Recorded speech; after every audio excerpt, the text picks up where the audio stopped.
Christopher Columbus. Boo, boo, boo. Junipers. Ding. Yes. Hi, hello. I'm not in my home. I'm in Brooklyn, New York. Why am I in Brooklyn, New York? I came here to take my friend Hannah to the opera for her birthday. Hannah, if you don't know, is the writer of the fantastic book, Water, Wood, and Wild Things. 10 out of 10. Would recommend to a friend or a frenemy. We saw Rigoletto, which is, the opera about the court jester who's also a helicopter parent, but then he gets cursed. And then the pasta song is there, but then the lyrics are horribly sexist.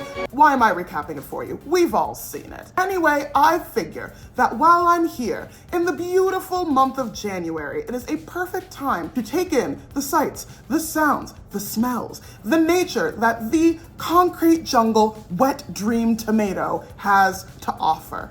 Let us all take a bite on this nature walk. Do I look cute? Do I look ready for the cold? Now on this nature walk, I'm especially looking for two things: rad stuff and cool pigeons. And I actually think I just found my first rad thing. This guy above me with the seed pods. This guy here is a Kentucky coffee tree, Gymnocladus dioica. Look at those chunky seed pods. Kentucky coffee tree is actually from my neck of the woods in like the southern Ohio, Kentucky area. And unfortunately, the animals that used to eat those giant seed pods do not exist anymore.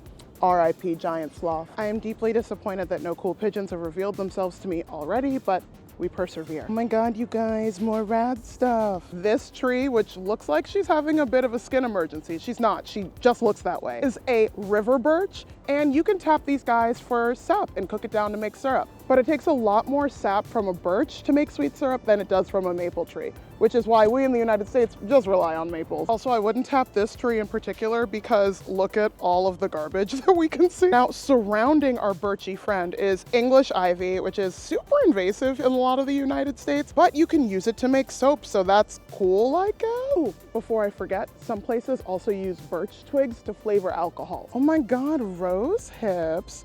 Rose hips are the fruit of the rose plant, and they're super high in vitamin C. These are all roses, so I'm sure that this stretch is really pretty later in the year. Those are irises, they are poisonous, but you can make string with them. The thing that I love most about New York is I can sing songs about plants, and I am still not the weirdest person that anyone around me has seen today. New York, maybe you do have some things going for you. It is rose hips galore in this part. Christopher Columbus, boo. Junipers, ding. Yes. It would be so dope if plants were more of a part of our national identity instead of just rude men.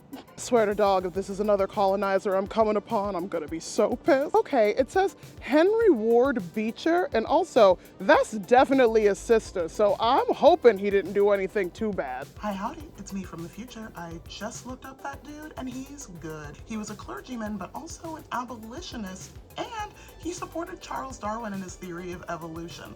Rock on. He's also Harriet Beecher Stowe's brother. I was wondering if they were related. Okay, New York, but seriously, where are the pigeons? That's like your brand.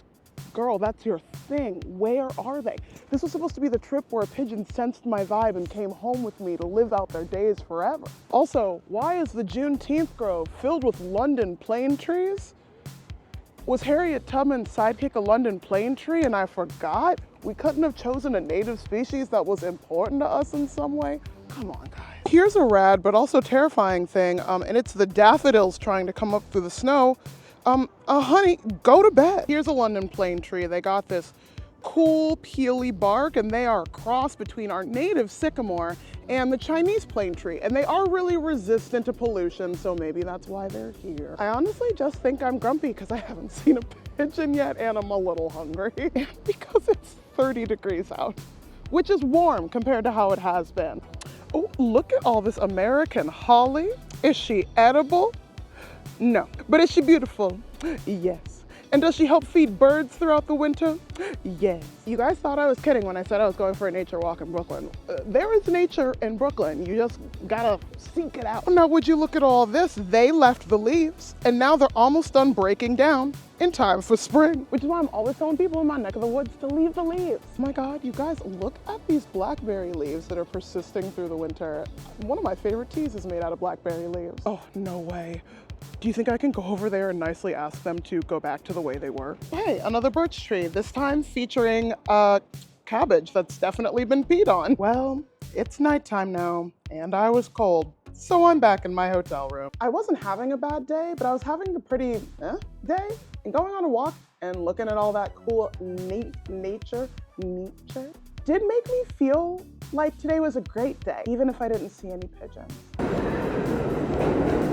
Hello, it's tomorrow, and we're still in Brooklyn, but a different part of Brooklyn, and I'm with Hannah. Everybody tell Hannah happy belated birthday. We didn't find cool pigeons, but we did find cool birds.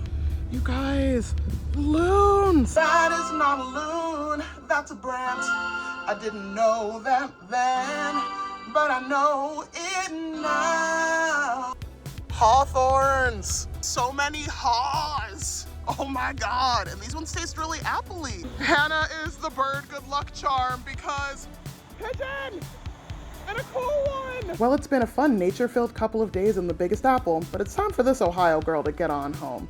Where should I do a nature walk next? Happy snacking, don't die.